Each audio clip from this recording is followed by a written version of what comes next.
Hello everybody, welcome along to Forever United TV. It's press conference time. Ruben Amorim will be addressing the media this afternoon, this lunchtime at 1:30 p.m. As usual, we'll bring you all the live reaction to Ruben Amorim's quotes ahead of this massive game against West Ham. I know I say that every single game week and every single press conference, but again, yes, you guessed it, another chance for Manchester United to push themselves further up that table, closer to the front runners. Do not forget, tonight, after the live news update show, we are going to be covering the entirety of the Premier League fixtures tonight because there is a real battle going on at the top and Rival Watch is back. We'll be keeping an eye on all of our rivals. Arsenal, Chelsea, Liverpool, Villa, Brighton, they're all in the mix tonight. Ahead of our game tomorrow against West Ham, we'll know exactly what we need to do to climb that table, and it's going to be an interesting night. So we're going to have all that covered as well today, so a little bit of extra content for you later on. As always, we've got the press conferences covered here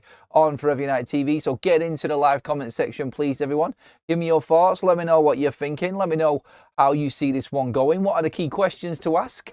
Before we get into that and what we're expecting from the presser, let's get through some other news which has been doing the rounds and has been doing, well, I think concerning a few Manchester United fans. And the biggest story in this one, I think today, JJ Gabriel. Now, you know I did the video last week. In fact, pretty much near enough this time last week, Manchester United's JJ Gabriel completely smashed Liverpool's under-18s to pieces. He's averaging more than a goal a game in the under-18s at just 15. He is the next superstar coming out of Manchester United. And now Samuel Luckhurst has got everyone panicking because he's come out with a story which I told you was still relevant about 2-3 weeks ago. Manchester United have signed JJ Gabriel on a new 2-year deal, which is the maximum you can sign an academy player up to at that age. So nothing can happen for the next 2 years with him. It's up to Manchester United now to convince him that he signs his scholarship, his new professional contracts after that period. And they have given him enough incentive to actually go and commit to Manchester United rather than, like what Luckhurst says, be tempted away by Barcelona. Barcelona are a team that I said have always been chasing him. We've covered this umpteen times, and all of a sudden, because there's nothing else to talk about, another journalist has come out and started speaking about it as well. It's been the case from the get-go. Jason Wilcox has always been the main player.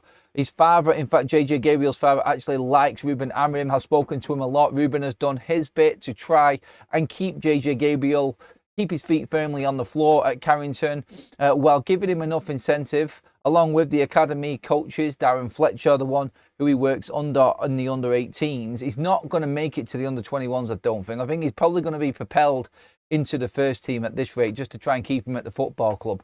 Sounds absolutely ludicrous, doesn't it, for a player of that age to be thrust in to the limelight. But this is when you get, this is what happens when you get the big talents coming through, when you get the big players that look like they're going to be the next world beater. And there's a reason why Barcelona are trying to tempt him away here. United need to show, and this is what I said in that video last Friday when I said that United are going to have to go above and beyond here to try and incentivise JJ Gabriel by maybe bringing him into first team action. Maybe that FA Cup game that comes around on the weekend of the 11th in January is a chance to bring him into the first team. They might have to move the goalpost a little bit for JJ Gabriel from the normal protocol, because if United, and don't get me wrong, there is a part of me and a part of this fan base that probably says not one player is bigger than this football club. Everyone should be treated the same, and there's other academy players ahead of a 15-year-old coming through.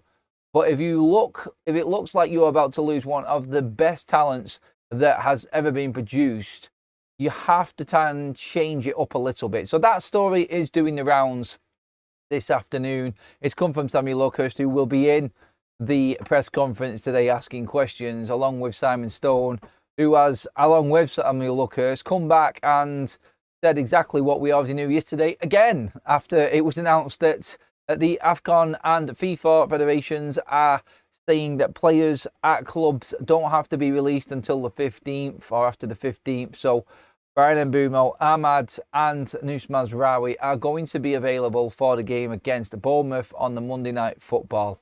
And then they will fly off to AFCON to compete in the tournaments over there. And that is pretty much what we said yesterday as well. So some of the journalists are a little bit behind on the news. with what's actually going down today. So them stories doing the rounds, and I think concerning a few people online that United are about to lose one of the best talents that we've ever had in the academy. And we're all worrying about what's going to happen when AFCON comes around. Look, it's news we already knew, but just to go over it again, to keep you all completely up to date, Barcelona have always been interested in JJ Gabriel. So too have Arsenal and Real Madrid. United have already fended him off on previous attempts and are looking to do so again. Jason Wilcox, Manchester United sporting director, is on top of everything when it comes to JJ Gabriel. So realistically, what can we expect? I think in the next 2 years, Manchester United will be looking to nail down a contract and prioritise a specific type of contract for JJ Gabriel. That's how I see that one going anyway. Hello, everyone in the chat. Hello, everyone waiting for Ruben Amori'm's press conference. Are we looking forward to it? What are we expecting from it? Well, of course, the part one of the press conference usually doesn't have much, but Ruben's going to be a very, very busy boy with the media because he's got obviously 2 press conferences this week he's had to do, obviously after the game against Crystal Palace, and then now this one. He'll then be talking tomorrow night after the game against West Ham, and he'll have to be recording a pre-match press conference for the game against Wolves on Monday night.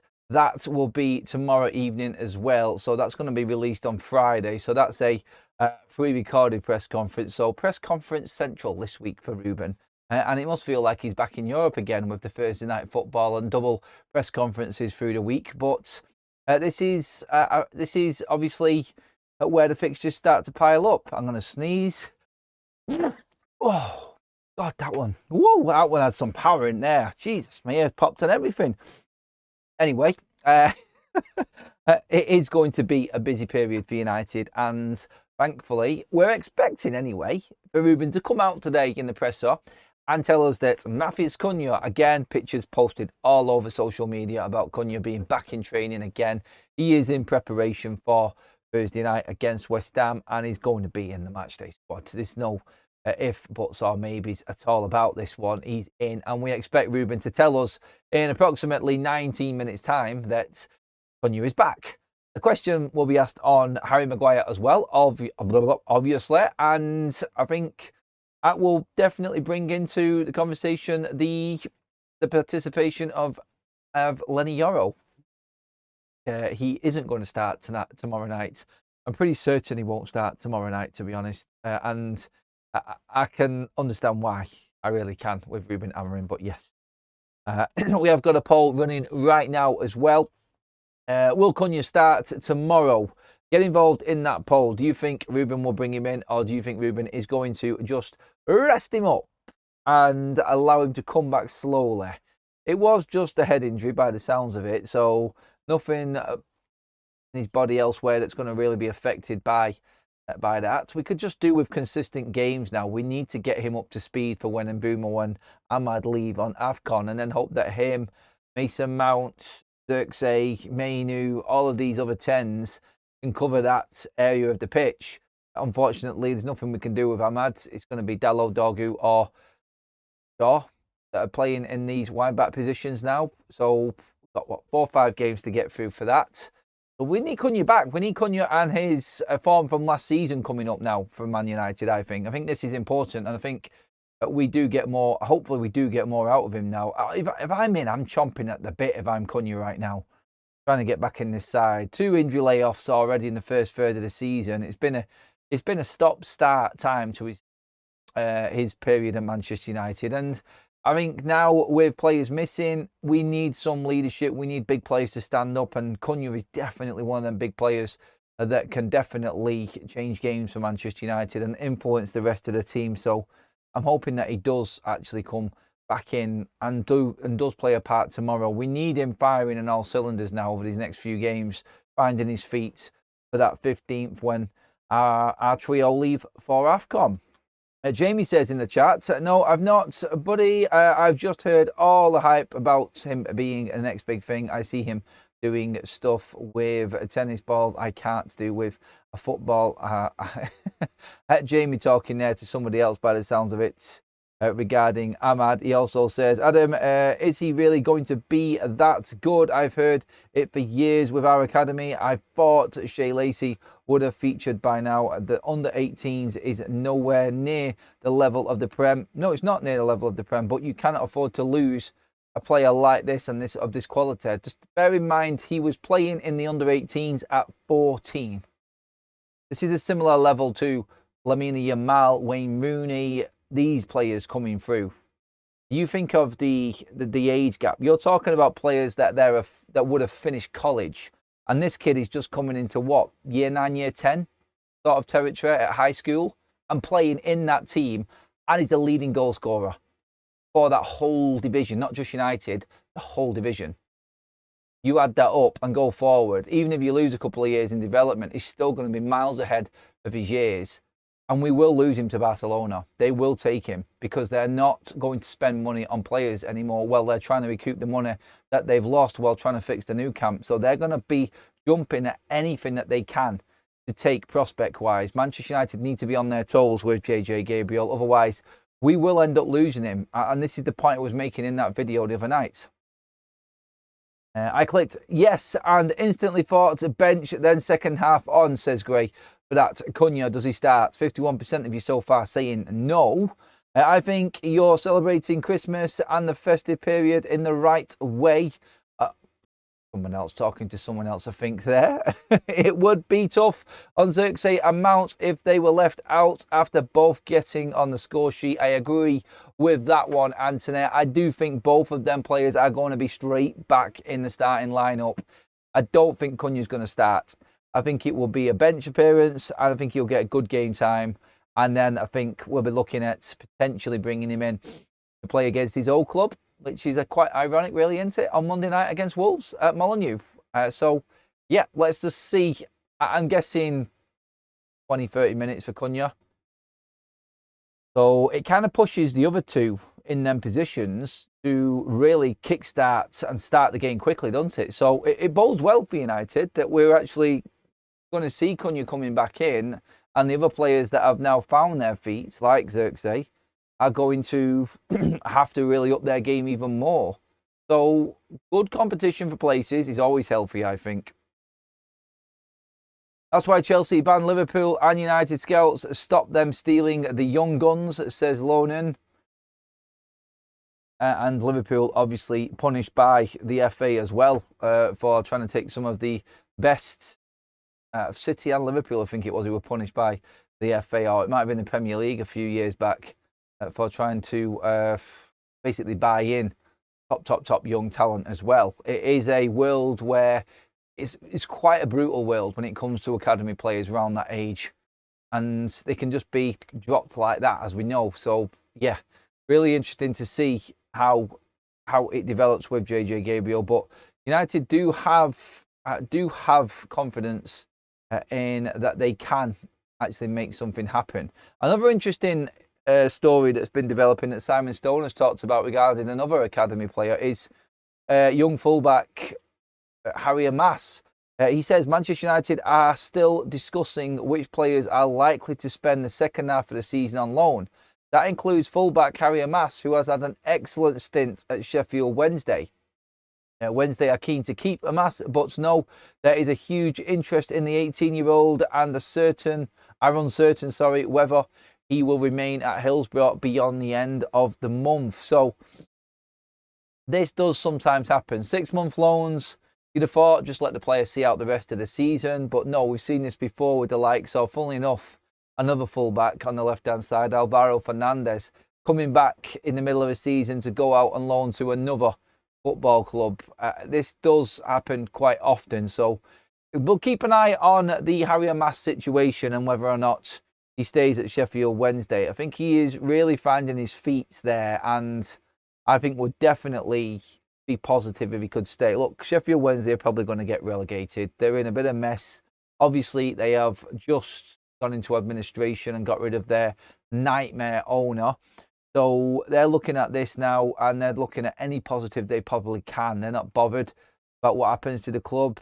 They're just looking for stability and looking to get behind something. And I know from Sheffield Wednesday fans that have messaged in, and have spoken to me that he is absolutely loved there, and they are buzzing with his impact on the side. So, again, whether or not Manchester United feel he can make an even bigger step up to a bigger club, I don't know. We will see.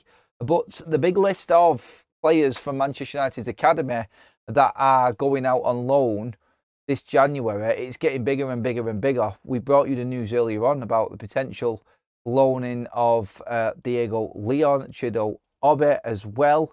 Obviously, Sekou Kone on that list of potential loanees. These are all thought to be first-team players for the future, and they're all on loan. Look at Vitek, look at Amas, Chido, Kone. Obviously, you're looking at Diego Leon. So, Kone, Leon, and Chido were all brought in for money by Manchester United into their academy. And again, it is going to be a very, very busy month for United in a few different ways. I think busyness on the pitch, busyness off the pitch, and what's going on around the Manchester United.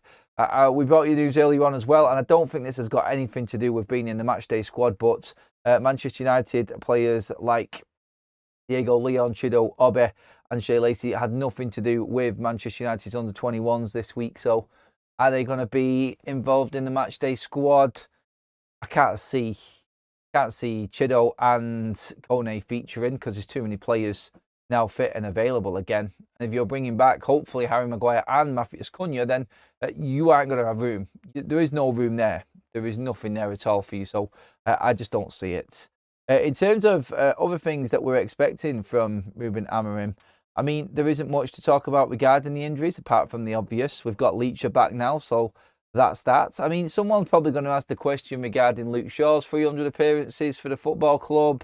Obviously, we're going to be talking about the chance of going up the table again at the home form, beating West Ham. We've been here before, obviously, with chances against Spurs, Forest and Everton to take 3 points and not taking it, taking advantage of that moment. So I think there is a real push on this, and I think the questions are going to come down on Ruben Amorim in that way as well. Like, cannot afford to drop points again at Old Trafford, particularly in this type of game. Picked up good points away from home at Palace. We beat West Ham, and then we pick up more points away from home to Wolves. You're well and truly back on track there. So it's going to be a. I think there is confidence within Manchester United that it's going to be a positive turn of the year anyway, especially with Leacher back, Shaw still fit as well, and obviously Harry Maguire coming back again. There's only really then one injured player, which is Benjamin Sesko, and he's not too far away either. Apparently, he's going to be back in less than 2 weeks. So Benjamin Sesko, the only absentee by the time we come round to play Wolves on Monday. We'll see if Harry Maguire is actually fit for this game against West Ham, because I'm sure someone will ask an overall question for injuries within the squad, and we'll get the usual response. So I feel we're in a good place right now, and going into AFCON with these players missing, it's good to have quite a few bodies there fit and available, because we may have to do some chopping and changing around in them areas of the pitch. Get some comments in the live section, everybody. Please give me your thoughts. And again, what would you ask Ruben Amorim if he was in that press conference today? Crazy, isn't it, to think back to where we was last time before the Everton game, the press conference there. We were all downbeat after that one before Crystal Palace, worried about what was going to happen. We've beaten Crystal Palace now, so I feel like this week it's a completely different world for all Man United fans, and we are looking at a very upbeat, positive mood around Carrington today. Dark Knight Rises. Sorry. It says DJ Dark Knight. Sorry, I'm sure there's someone who's got that name as well. Yes. He's talking there. Oh, sorry, I've interrupted someone's conversation again. Sorry, I've done it again, Anta. Sorry about that. Carry on, everybody. Carry on. Surprise Kone isn't getting on the bench at some point soon. He doesn't want to use Kobe, and I don't know what the deal is with Agate. Probably Agate just not being good enough at all. Cunha back tomorrow is absolutely massive. Watch the difference in performance, says Shay 1065. Do we want Casemiro booked tomorrow so he misses Wolves and not Bournemouth? A good point. It's a very, very good point, that, actually. Does he just go out there full bore and take the yellow card? In a weird way, I probably would have liked Casemiro to get booked against Crystal Palace and miss this game. Because this is probably, well, that's not saying that. West Ham have had a little bit of a resurgence under Nuno, but, I mean, come on. We're looking here at, I think, West Ham at home at Old Trafford. Look, they did us last season, which is embarrassing. There's no way United lose back-to-back home games to West Ham. That would be the pits. I said this morning, didn't I, as well? I said, if United lose this one, oh, my God. I don't want to be sat here in the studio with the mood of this fan base if we lose that West Ham game. It will be horrendous. It really will. I don't think it is going to happen. I think United win it 2-0, personally. I think we do. I think that's the score it's going to be. And I think we're going to have a comfortable-ish night. I don't know what comfortable actually is, to be honest, because comfortable would be sitting there 2-0 up at 70 minutes controlling the game. United haven't controlled the game all season. The closest we've come to controlling the game was Sunderland at home, and they had the odd little chance towards the back end of that game. So I would feel more comfortable sat there 3-0 up rather than 2-0 up, but I'd take 2-0 now and I'm out of there. So that's my opinion on it anyway. Let me know what you're thinking, everybody. Selling Cobby would really cause me to question continuing to support the team that I've loved for nearly 60 years. Why is that, Michael? He hasn't done anything yet. He hasn't done anything. So he's just another player at Manchester United, mate. You cannot think because he's an academy player that it is the wrong thing to do. There are lots of academy players that come through that just don't quite make it and go on and do it elsewhere. You've just got to look at the time and what's happening. And Cobby's done nothing to convince anyone that he is an absolute world beater and needs to start week in, week out. He just hasn't. And I think everybody needs to be honest with themselves with that. I think that's where we're at with Cobby Mainoo now. Must win. There is no excuse not to win the next two games. None by the players nor Amorim. Anything less than 6 points is shite, says Carl. Just to be quite polite in case there's any kids watching at this time of the day. If Casemiro is not available, Agate will play in his place, not Mainoo. 100% convinced that will happen as well, because Manuel Agate is the number 6. Cobby Mainoo is seen as the number 8. Bruno is never going to be out of this side. So, yeah, that's it. That's what you're looking at, really, when it comes to how Ruben sees things. Cobby Mainoo's chances of featuring for Manchester United are slim to none. He's got to fit in one of them 10 roles when Mbeumo goes out to AFCON, I feel. That's his best chance of playing for United now. 100%. 100%. Cobby has won us an FA Cup against Man City. He didn't win it on his own, did he? I'm pretty certain there was another 10 players in there, mate. And if you're talking about the goal, well, the man that's in front of him was the one that created it for him with his vision, which was Bruno Fernandes. Great finish by Cobby, by the way. Taking nothing away. I think some people feel like I've got this thing against Cobby when I'm answering these questions. I really haven't. I just don't think he's anywhere near Bruno Fernandes' quality. That's just my opinion alone, obviously. But, again, we know the situation there with Man United and Cobby Mainoo. It comes up every single show. We'll try and move past it because, look, we may get a surprise yet. You never know. Cobby might get substantial amount of game time going into Christmas yet. You're going to need him. If the FA Cup comes around and we get a plum draw, then Cobby's probably going to feature in that as well. And like we've said before, going off all of the reports, United are not going to sell anyone until the AFCON players are back in at Carrington and we know that they're fully fit. United will not sell Xerxes, will not sell Cobby Mainoo, but well, the likes of Mazraoui, Ahmad and Mbeumo are away on AFCON, so don't expect that to happen or change. Bruno is better than Cobby, and that's coming from me, and you all know I don't rate Bruno either, says Carl. Has Remy Moses died? Not even see that news. That must have just come out. I've seen a few people putting that in the chat. We'll check that later. That is sad news. It really is. Okay. Just checking up on the press conference situation and where we're at with this one.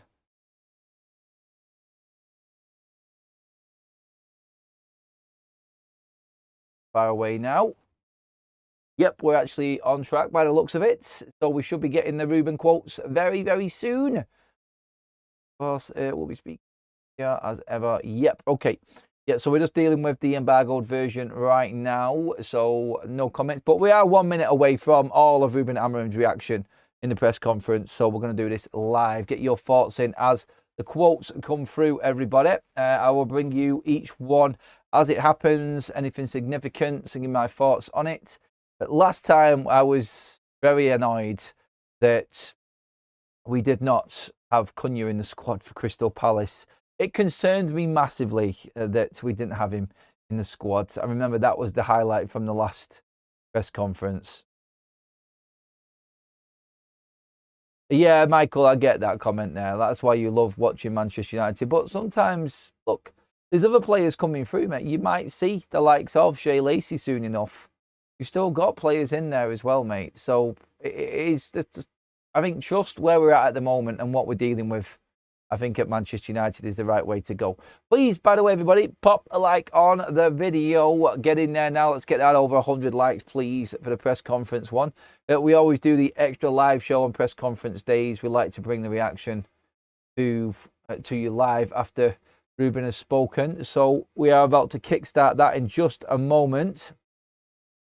I don't understand putting Cobby in a pivot. He's weak in the tackle and doesn't really have long passing. It's not the best use of his skill sets, in my opinion. That's why I don't think he's going to play there. Amorim's quotes are in, and we're straight in with the injuries, everybody. Here we go. Amorim confirms Benjamin Sesko and Harry Maguire remain out, but Matheus Cunha is back. Okay, so Cunha is back in for definite. Ruben has confirmed that. United boss also says the two other members of his squad are doubts for the contest, but didn't name them, and will make a late call on their inclusion for the game against the Hammers. Oh, right, okay. So Ruben has confirmed there is two other doubts besides Sesko and Maguire, but we don't know who they are. We don't know who them players are. He's not actually mentioning. That's weird. That's very strange. We'd usually get names, but Ruben's keeping it to himself. So hopefully they're not in positions that we are really struggling in anyway. So I hope it's none of the big players. Let's just say that.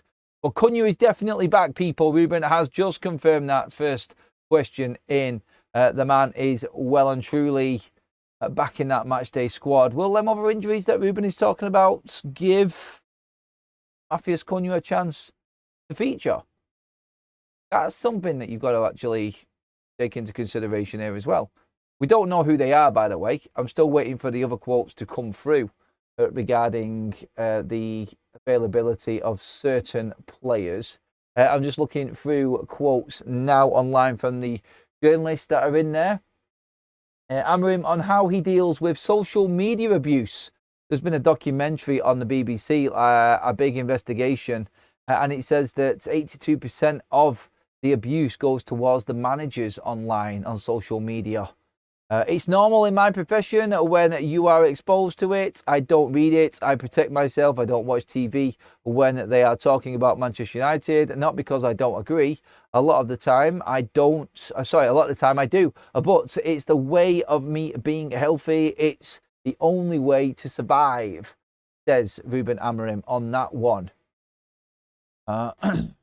So Amorim again, just on them injuries. This one's from Laurie Whitwell. He's done the quote as well.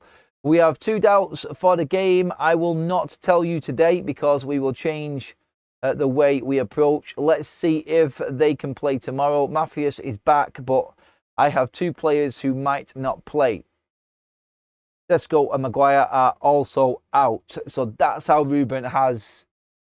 That's how Ruben said it. That's how Ruben's put it across. So he's making sure that he's covered everything there.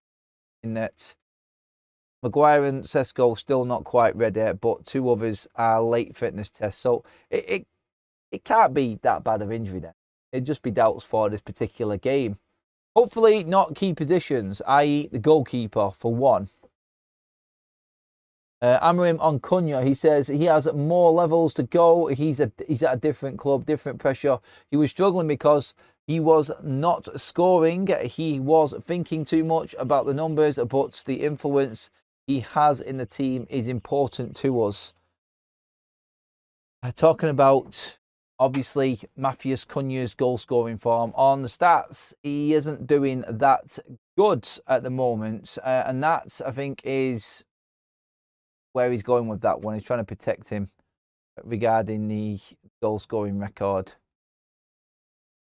Lots of people talking about the 2 doubts and who the 2 players could be.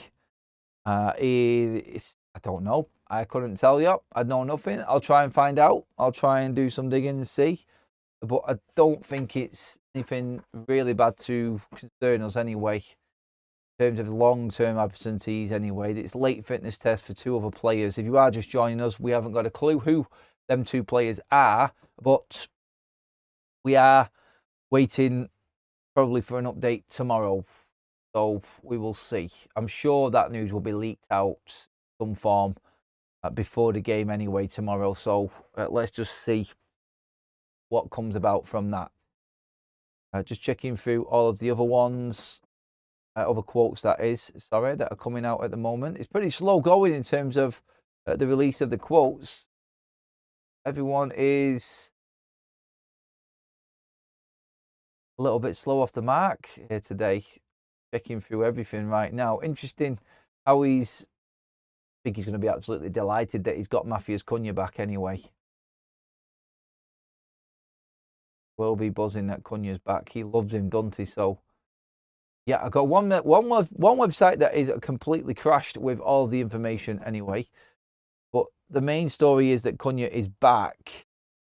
And people talking about them 2 players and who it might be. He's also come out and said a few things about Lenny Yoro. I spoke with him because he makes a mistake and struggles.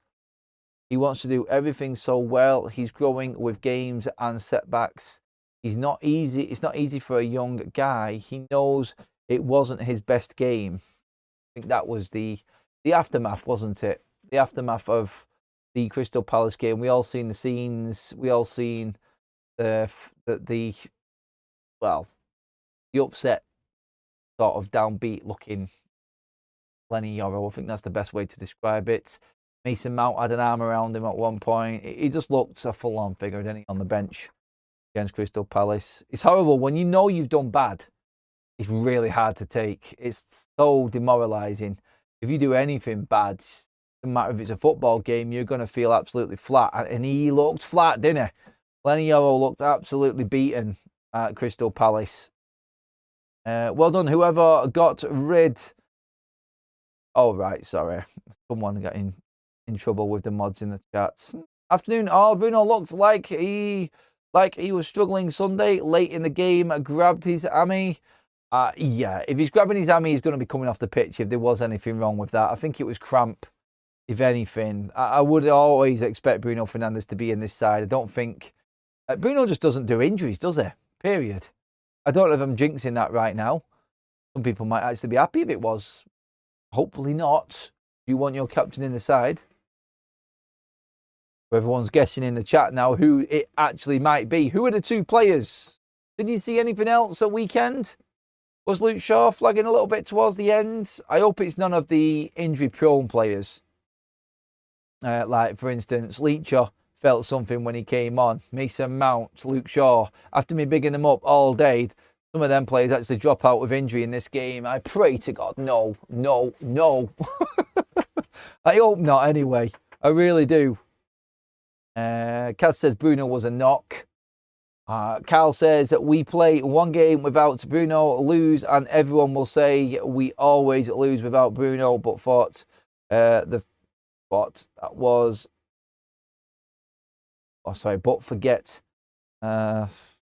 50 games in the last 2 seasons we lost with him playing. That is looking at it negatively. That is looking at it negatively. I don't think Bruno had any issue at all, to be honest, with his injury against Crystal Palace. I think it was just a little knock. Lauren says Tom Eaton might be a doubt for the game. We thought Everton was an easy game. We did, and no one's taking this for granted. But I'm sorry, United need to beat everyone at home. Doesn't matter who's turning up. I'll be thinking the same way against Bournemouth and Newcastle in them home games coming up in the next couple of weeks as well. United have to beat both of them. You have to beat anyone at home. And up until Everton, it was looking like we were really taking the season to everybody at Old Trafford. And then we completely shat the bed, didn't we, against Everton. And I said it before on this show as well. If Manchester United turn up like they did against Everton and put in that performance tomorrow night, whoa, we are not looking good at all. We are in trouble. I hope it's not Senna Lamans, by the way. Don't think it is. I mean, I know nothing in terms of who it actually is, but I don't think so. Ruben asked about Shea Lacey. Interesting comments coming up on this one. And he says on Shea Lacey, I do not know when he will be ready, when he will play, but Shea Lacey is ready to play if necessary. Ruben saying he is ready and he's more than happy to bring him in. Ruben also making a few remarks on the way they play on Diogo Dalot and the way that he plays as well. Another player that has come under massive criticism this season, rightly so as well. He needs to do a lot of things like other players better. I think when you see a very good game of Diogo, he can show that he has the quality, and sometimes he drops a little bit. But if you look at our team, everyone is a little bit like that. He's really powerful. He's good on set pieces. And you have to understand that in this league, he's really important. He can play both sides.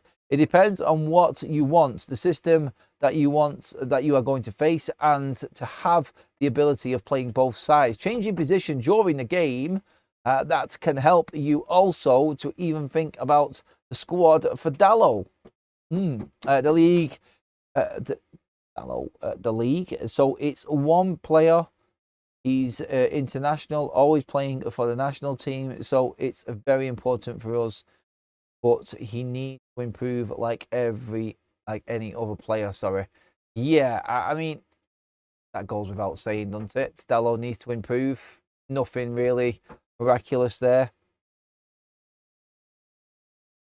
I mean, the thing that he's talking about there is he's pulled out a couple of players that didn't perform very well against Crystal Palace in Yoro and Dalot. I mean, Dalot had a decent second half, so I'm looking at that and I'm thinking he just wants to keep everybody on the toes still, it would seem.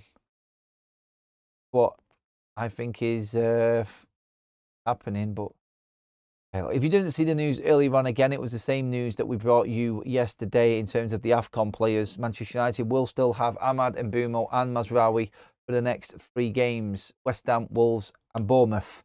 And they will then leave, so they will miss in this calendar year anyway the 3 games against Villa, Newcastle and Wolves again. Ramos says Dalot needs to join the bomb squad, but unfortunately he's Amorim's cousin. We found that out in the few weeks ago, didn't we? Right now, we probably need Dalot because we're not going to go out and buy a wing back, and Dalot is going to feature, like Ruben says, in a couple of different positions either side. So yeah, that I think is where we're actually at. Yeah, there is word that Mazraoui might not make it, but United will try and cling on because Morocco are in the opening game of AFCON.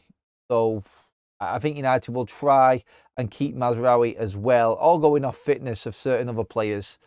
If anything, Mazraoui is the one we could probably live without the most out of them 3 AFCON players anyway. So yes, more likely that United won't stand in the way if, let's just say, the African Cup of Nations, FIFA demanded Mazraoui has to leave earlier because they play, I think, a day earlier than both Mbumo and Ahmad. I think United wouldn't say no to that, although I would like all of them to be available. So, yeah, there isn't much more to come from that press conference, it would seem. There is probably going to be the embargo version, which is released tonight, which we will cover first thing in the morning.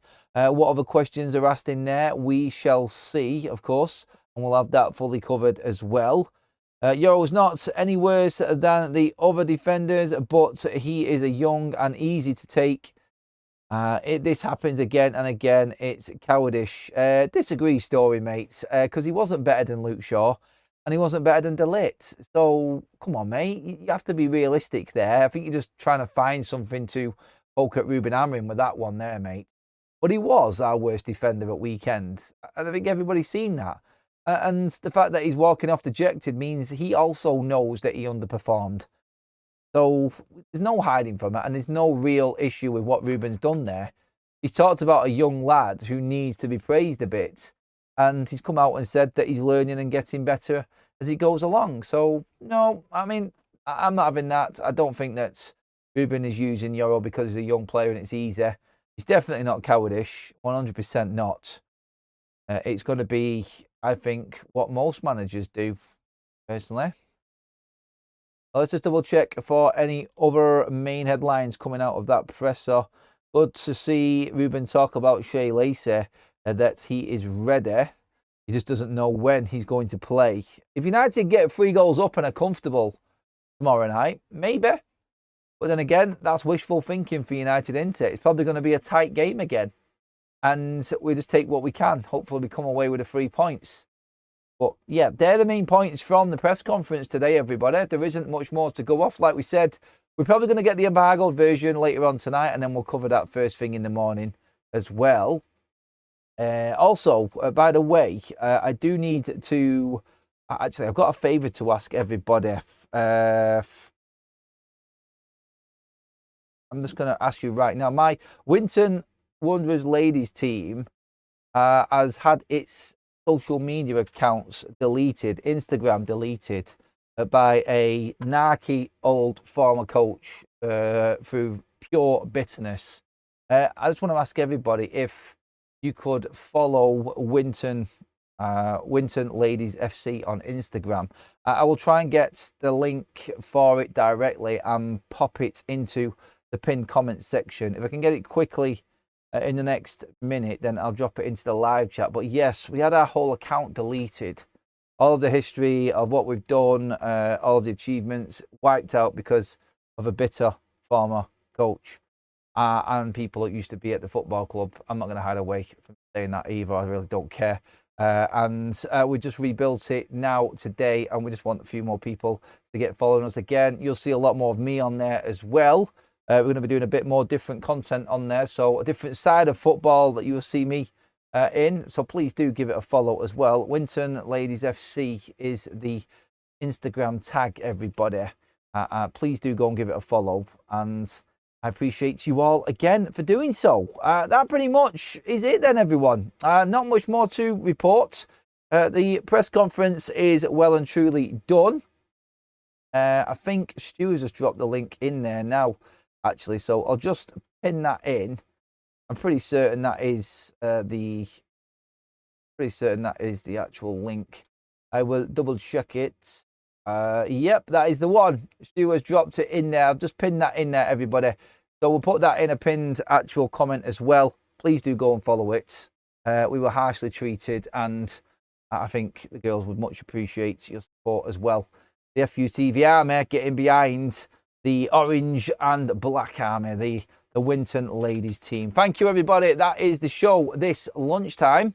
I will be back later on, of course, with all of the up-to-date information and everything going on at United. If there is any news, but we are going to be doing a rival watch as well tonight. So busy night. A bit of a long stream tonight as well, everyone. So hopefully you'll join me for the rival watch later on, where we'll be watching all of the games pretty much, keeping an eye on everything going on with teams in and around us in the Premier League. But for now, thank you, mods. Thank you, everybody in the chats for all of your comments. Absolutely love that. Ruben has laid down the law. Ruben is ready for tomorrow.